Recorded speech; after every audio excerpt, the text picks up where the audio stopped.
केंद्रीय सामाजिक न्याय एवं अधिकारिता मंत्री श्री थावर चंद जी गहलोत सभी का स्वागत करते हुए अपने विचार व्यक्त करें। आदरणीय वित्त मंत्री जी, आदरणीय सभी उपस्थित महानुभावों, आप और हम सब जानते हैं आज डॉक्टर भीमराव जी अंबेडकर साहब की 60वीं पुण्यतिथि है। आज के इस अवसर पर मैं उनके चरणों में विनम्र श्रद्धांजलि अर्पित करता हूं।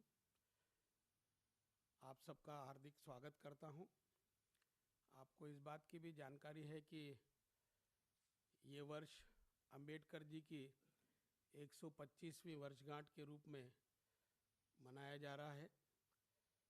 देश के माननीय प्रधानमंत्री जी की अध्यक्षता में 125वीं वर्षगांठ मनाने की दृष्टि से एक समिति बनी हुई है।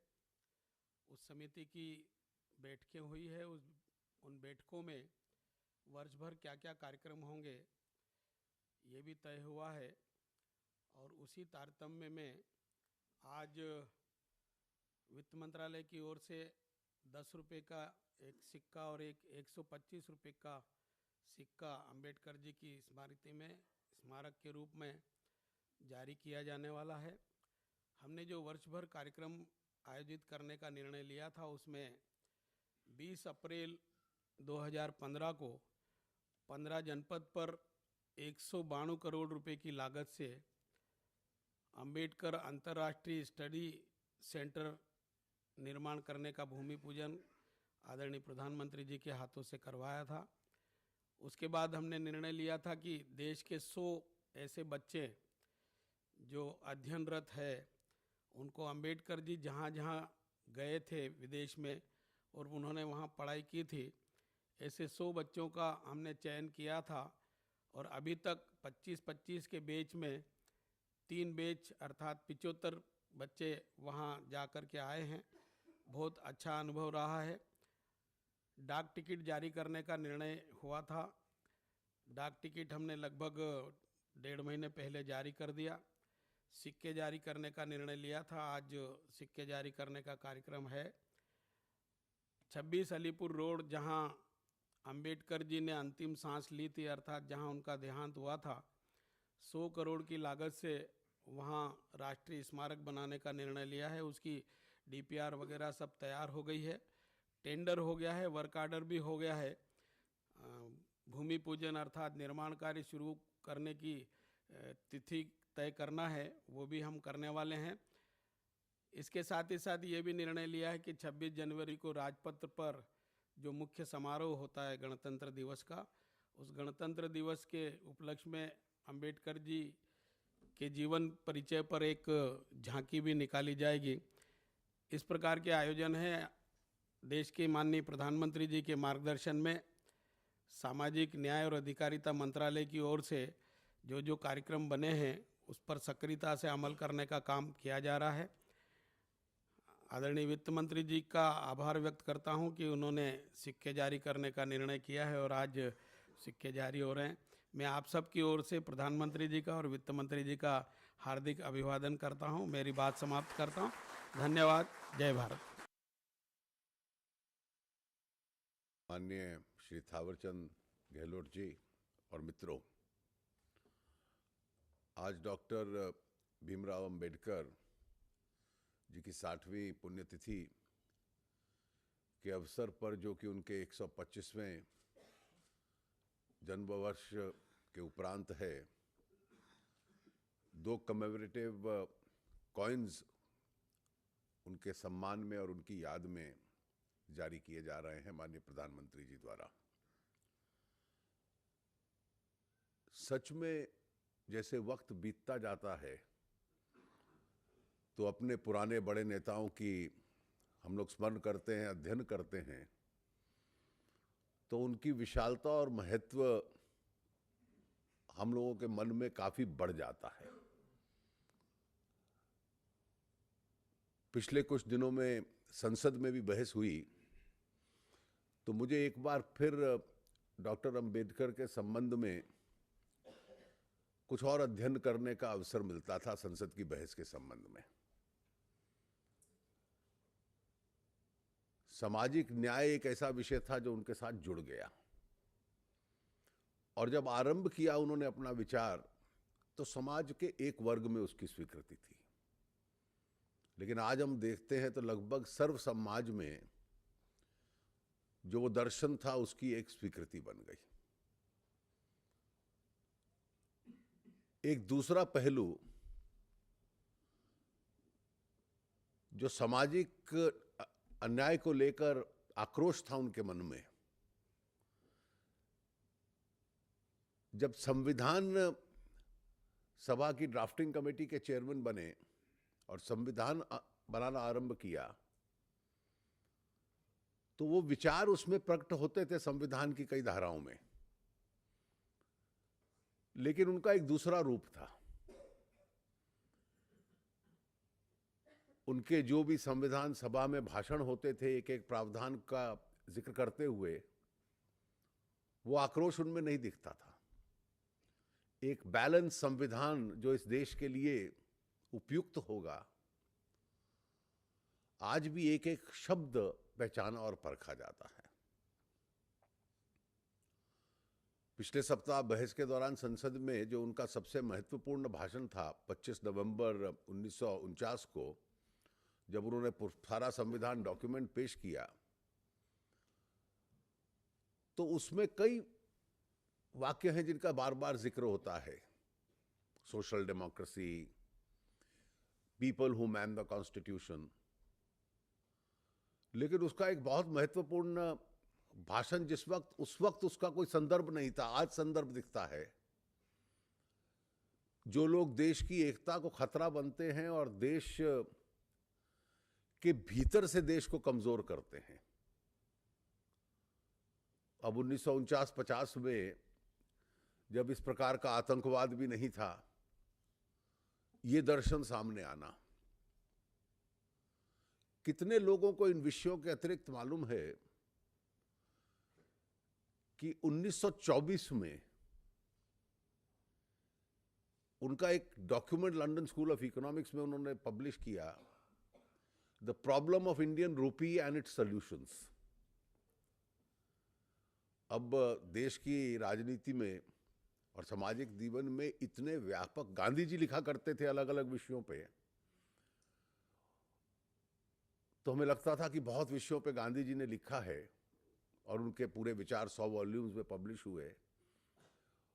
जो डॉक्टर अंबेडकर की विभिन्नता थी अलग अलग विषयों पे, कि आज से 90 वर्ष पूर्व भारत के रुपए को लेकर क्या क्या अंतर्राष्ट्रीय संदर्भ में कठिनाइयां है, अर्थशास्त्र पे भी लिखते थे, सामाजिक न्याय पे भी, संविधान पे भी, देश की एकता पे भी। तो मुझे लगता है कि जैसे वक्त बीतता जाता है, केवल वो विद्वान थे इतना नहीं, लेकिन विभिन्नता कितनी थी, विड्थ कितनी थी उन विचारों में, वो उभर कर सामने आती है। और मुझे इस बात का बहुत हर्ष है कि भारत सरकार की ओर से आज माननीय प्रधानमंत्री जी एक बार फिर डॉक्टर अंबेडकर के प्रति अपनी श्रद्धा और उनके सम्मान में इन दोनों कमेमोरेटिव कॉइन्स को लॉन्च कर रहे हैं। इस अवसर पर उसके साथ जुड़ने में मेरा सौभाग्य है। आप सबका बहुत बहुत अभिनंदन आज के कार्यक्रम में। बहुत बहुत धन्यवाद।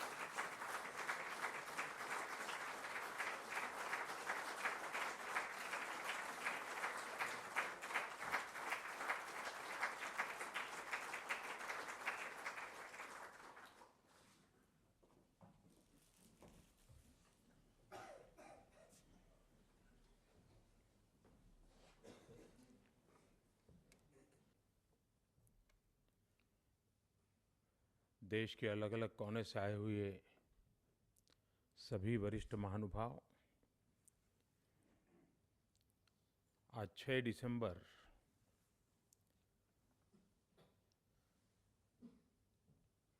पूज्य बाबा साहब आम्बेडकर का महापरिनिर्वाण का प्रसंग है।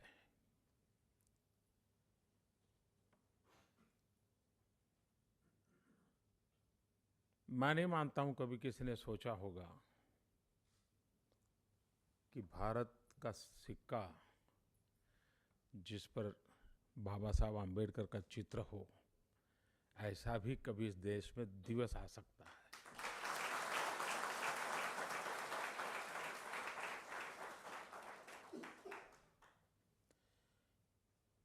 आमतौर पर सार्वजनिक जीवन में ज्यादातर लोग मृत्यु के पहले ही चिरविदाय हो जाती हैं। कुछ लोगों की मृत्यु के साथ चिरविदाय हो जाती हैं,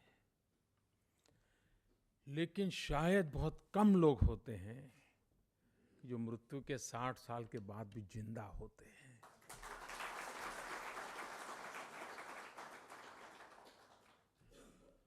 और बाबा साहब आम्बेडकर वो मनीषी हैं, शायद उनके अपने कार्यकाल में बहुतों का उन पर ध्यान नहीं गया होगा। एक स्टूडेंट के रूप में देखा गया होगा, एक अर्थशास्त्री के रूप में देखा गया होगा, लेकिन जैसा अरुण जी ने कहा, भारत की आज की समस्याओं के संदर्भ में जब बाबा साहब को देखते हैं, तब लगता है कि कोई व्यक्ति कितना दीर्घदृष्टा हो सकता है, कितनी गहन सोच रखता है और कितनी समावेशी कल्पना रखता होगा। और इसलिए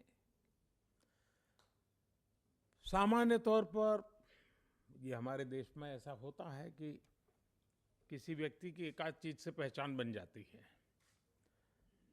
सामान्य जन के लिए बहुमुखी प्रतिभाएं सबके सामने बहुत कम आती है, और उसका कारण ये नहीं है कि प्रतिभा में कोई कमी है। कमी हम लोगों में है कि सारी बहुमुखी चीजें हम देख नहीं पाते, समझ नहीं पाते। उसको समझने में कभी कभी 60 साल लग जाते हैं। अब वो सामाजिक चिंतन के विषय में तो बाबा साहब के विचार, खास करके सोशल जस्टिस की बातें नीचे तक परकोलेट हुई है और सबको लगता भी है, लेकिन बाबा साहब के आर्थिक चिंतन के संबंध में उतनी गहराई से चर्चा नहीं हुई है। इस 125 वर्ष के समय अच्छा होगा कि हम नई पीढ़ी को बाबा साहब के इस फलक के विषय में परिचित कैसे करवाएं। संसद के अंदर दोनों सदनों ने गहन चर्चा की, अच्छी चर्चा की। सभी माननीय सदस्यों ने अपने अपने तरीके से वर्तमान स्थिति का भी आकलन किया और बाबा साहब के दृष्टिकोण को भी जोड़ने का प्रयास किया। कुछ लोगों के मन में सवाल भी उठा कि मोदी जी, हम ये तो समझ सकते हैं कि 15 अगस्त क्या है, हम ये भी समझ सकते हैं कि 26 जनवरी क्या है, लेकिन आप 26 नवंबर कहां से उठा के ले आए हो? सवाल पूछे गए मुझे हाउस में। मैं नहीं मानता हूं कि जिसने बाबा साहब आम्बेडकर को समझा होता तो शायद ऐसा सवाल करता। हम 26 जनवरी की जब बात करते हैं तब भी बाबा साहब आम्बेडकर उजागर होकर के देश के सामने नहीं आते हैं, ये मानना पड़ेगा। 15 अगस्त को हम याद करते हैं तो महात्मा गांधी, भगत सिंह सब आते सामने, लेकिन 26 जनवरी करते समय नहीं आते हैं। और इतने बड़े योगदान को हम नकार नहीं सकते हैं। और आने वाली पीढ़ियों को संस्कारित करने के लिए भी और राष्ट्र की एकता के लिए भी ऐसे महापुरुषों का योगदान, उसका स्मरण हमारे लिए वो एक ताकत बनता है जो समाज को जोड़ने का हमें अवसर देती है। और उस अर्थ में संसद के अंदर, और ये मेरा इरादा है कि देश में बाबा साहब अम्बेडकर और संविधान, इसके विषय में निरंतर चर्चा होनी चाहिए। हमारी नई पीढ़ी को जोड़ना चाहिए, ऐसे कंपटीशन होने चाहिए, वक्तृत्व स्पर्धाएं होनी चाहिए, ऑनलाइन कंपटीशन होनी चाहिए, क्विज कंपटीशन होनी चाहिए, ये लगातार चलना चाहिए। मैंने कहा है सरकार में कि इसको जरा वर्कआउट कीजिए, आगे वाले दिनों में 26 नवंबर से 26 जनवरी तक इसको किया जाए। 26 जनवरी को सब इनाम अनाउंस किए जाएं। इसकी एक व्यवस्था खड़ी करनी चाहिए ताकि नई पीढ़ी को पता चले।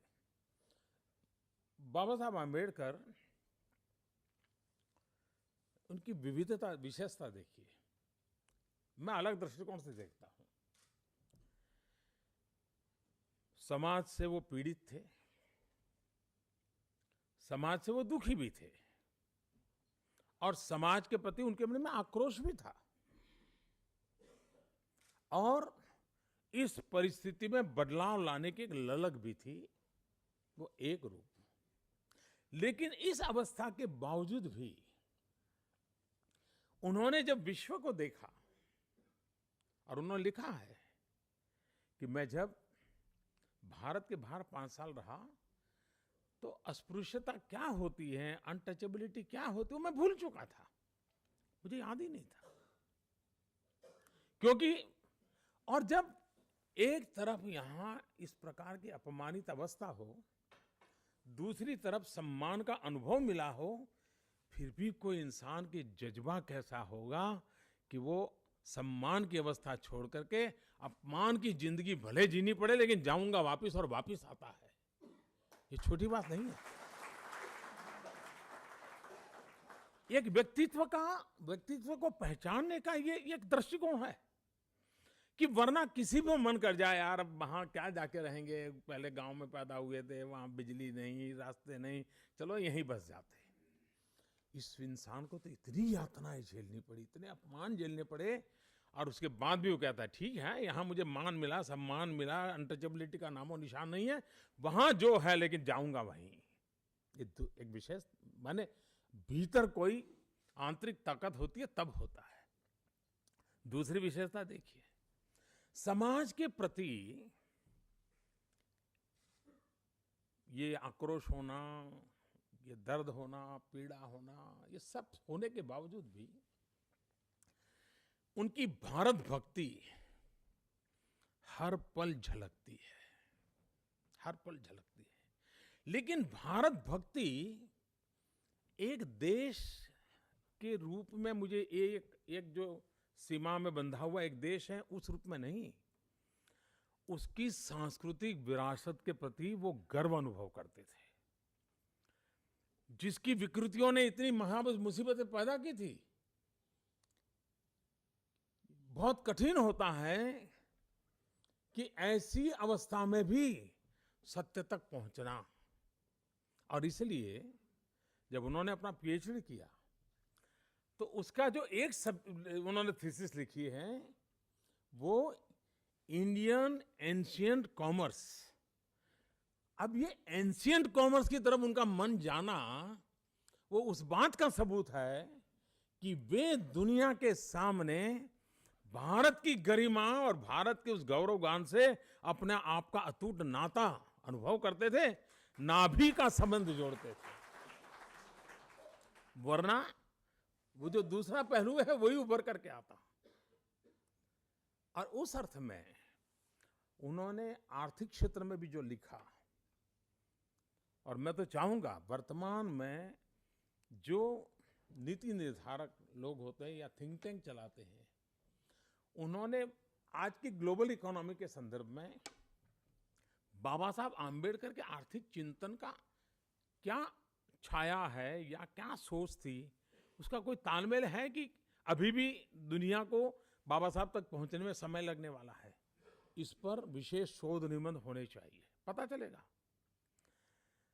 भारत जैसे देश में वो आर्थिक चिंतन का उनका मंत्र बड़ा सिंपल था, बहुजन हिताय बहुजन सुखाय। ये जो बहुजन हिताय बहुजन सुखाय, ये मूल तत्व है। मैं समझता हूं आर्थिक दृष्टि से किसी भी सरकार के लिए इस दायरे के बाहर जाने का कोई कारण ही नहीं बनता है, कोई कारण नहीं बनता है। आज हम रिजर्व बैंक की कल्पना करते हैं, देश आजाद नहीं हुआ था तब बाबा साहब अम्बेडकर ने अपने थीसिस में भारत में रिजर्व बैंक की कल्पना की थी। आज हम फेडरल स्ट्रक्चर की बात करते हैं, फाइनेंस कमीशन, राज्य का मांग रहती है इतना पैसा कौन देगा, इतना राज्य किसको मिलेगा, कौन राज्य कैसे इकोनॉमी चलेगा। देश आज़ाद होने से पहले बाबा साहब आम्बेडकर ने ये विचार रखा था फाइनेंस कमीशन का, और संपत्ति का बंटवारा केंद्र और राज्य के बीच कैसे हो, इसकी गहराई से उन्होंने चिंतन प्रकट किया था। और उसी विचारों के प्रकाश में आज ये फाइनेंस कमीशन, चाहे आरबीआई हो, ऐसी अनेक इंस्टीट्यूशंस है। आज हम नदी जोड़ो का अभियान चलाते हैं, रिवर ग्रिड की बात करते हैं। आज हिंदुस्तान में एक महत्वपूर्ण इशू है। अभी 2 दिन पूर्व मैं चीफ जस्टिस साहब के साथ भोजन पे बैठा था, वो भी मुझे पूछ रहे थे कि रिवर ग्रिड का क्या हो रहा है। बाबा साहब आम्बेडकर ने उस जमाने में पानी को लेकर के कमीशन के निर्माण की कल्पना की थी। यानी कोई दीर्घदृष्टा व्यक्ति किस प्रकार से आगे सोच सकता है, इसकी हम पूरी कल्पना कर सकते हैं। उसी प्रकार से बाबा साहब आम्बेडकर ने विकास में नारी के महत्व को, उसके योगदान को, जब पुरुष के लिए भी सम्मान के दिन नहीं थे, उस समय दलित, पीड़ित, शोषित, वंचित समाज अपमान का शिकार हो चुका था। ऐसी अवस्था में भी इस महापुरुष को ये विचार आता है कि ये तो ठीक, महिलाओं को भी उतना सशक्त बनाना चाहिए ताकि वो विकास यात्रा में कंधे से कंधा मिलाकर इक्वल पार्टनरशिप की कल्पना की थी। और इसके लिए वो कहते थे शिक्षा। और मजा देखिए साहब, उन्होंने बाबा साहब आम्बेडकर जी ने हर चीज के केंद्र में शिक्षा को एकदम टॉप प्रायोरिटी दी है। बाकी सब भाई पहले पढ़ो, कठिनाई में भी पढ़ो, पढ़ोगे तो दुनिया वो एक चीज है तुमसे लूट नहीं सकती है। ये पढ़ने का जो उनका आग्रह था, पढ़ाने का जो आग्रह था, और ये यही है जिसने समाज को एक नई ताकत दी है। और आज जब हम एक तरफ 125वीं जयंती और दूसरी तरफ हम ये विचार लेकर के जब चल रहे हैं, बाबा साहब आम्बेडकर का भारत की मूल जीवन के साथ का जो नाते की मैं चर्चा कर रहा था। आखिर के दिनों में शारीरिक स्थिति बहुत खराब थी, यानी एक प्रकार से बीमारियों का घर बन गया था उनका शरीर।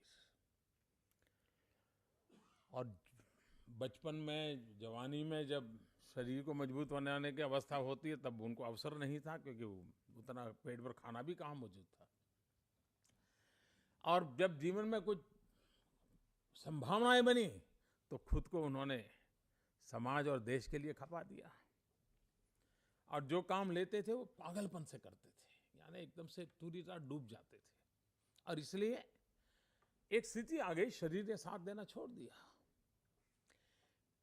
इतना सरल जीवन में ऊंचाइयां पाने के बाद किसी को भी लग सकता था कि चलो भाई अब शरीर काम नहीं करता, ईश्वर के शरण चले जाएं, छोड़ दो, सब जो होगा होगा।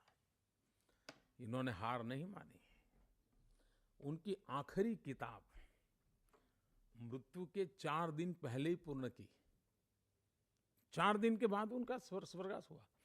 आखिरी किताब का भी धारा देखिए चिंतन की। यानी पहली थीसिस जिसने उनको दुनिया में रिकॉग्नाइज करवाया वो शुरू होती है इंडियन एंशिएंट कॉमर्स। आखिरी किताब होती है बुद्धा और कार्ल मार्क्स। अब देखिए उस समय हवा कार्ल मार्क्स की चल रही थी। समाजवादी चिंतन इवन भारत में भी करीब करीब उसकी हवा चलती थी। उस समय ये महापुरुष भगवान बुद्ध के चिंतन को मूल आधार बना करके, और बुद्ध एंड कार्ल मार्क्स नहीं लिखा है, बुद्ध और कार्ल मार्क्स लिखा है। और उनका ये आग्रह रहा है कि सर्वसमावेशी बहुजन हिताय बहुजन सिखाए। अगर आर्थिक चिंतन का विचार करना है तो वो भारत की मूल मिट्टी से जुड़ता है, जिसमें बुद्ध भी एक बहुत बड़ी प्रमुख धारा रख करके ये जो बाबा साहब आम्बेडकर का योगदान था। और इसलिए मैं समझता हूं कि ऐसी महामूली चीजें कोई भी राष्ट्र अपने अपने पुरखों से, अपने इतिहास से हमेशा रसकस पाता है, तभी जाकर के पल्लवित होता है। हमें इतिहास को भुला देने की प्रयास और हमारे महापुरुषों को भुला देने का प्रयास हमें कभी ताकत नहीं देता है। बाबा साहब आम्बेडकर वो मनीषी थे, वो ताकत थे, जिन्होंने आज हमें इतना बड़ा सामाजिक दृष्टिकोण दिया, आर्थिक दृष्टिकोण दिया, वैधानिक दृष्टिकोण दिया, और एक प्रकार से समाज और राष्ट्र संचालन की जो मूलभूत विधाएं हैं, उन मूलभूत विधाओं के फाउंडेशन में उन्होंने अपनी ताकत जोड़ दी थी। आज ऐसे महापुरुष को का पुण्य स्मरण करने का अवसर मिला है, और ये गर्व की बात है कि भारत सरकार आज ये कॉइन, और मैं जानता हूं शायद भारत सरकार का पहला कॉइन ऐसा होगा कि जिसको स्टैंडिंग ओवेशन मिला होगा।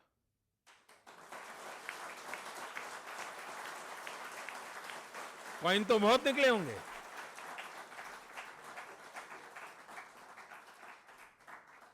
और समाज का हर दलित, पीड़ित, शोषित, वंचित जिसके पास 125 रुपये की ताकत नहीं होगी खुद के जेब में, उसके लिए ये पुण्य प्रसाद बन जाएगा। आप देख लेना, ऐसा इसका रूप बन जाएगा। और इसलिए ये अर्पित करते हुए एक दायित्व निभाने का संतोष हो रहा है।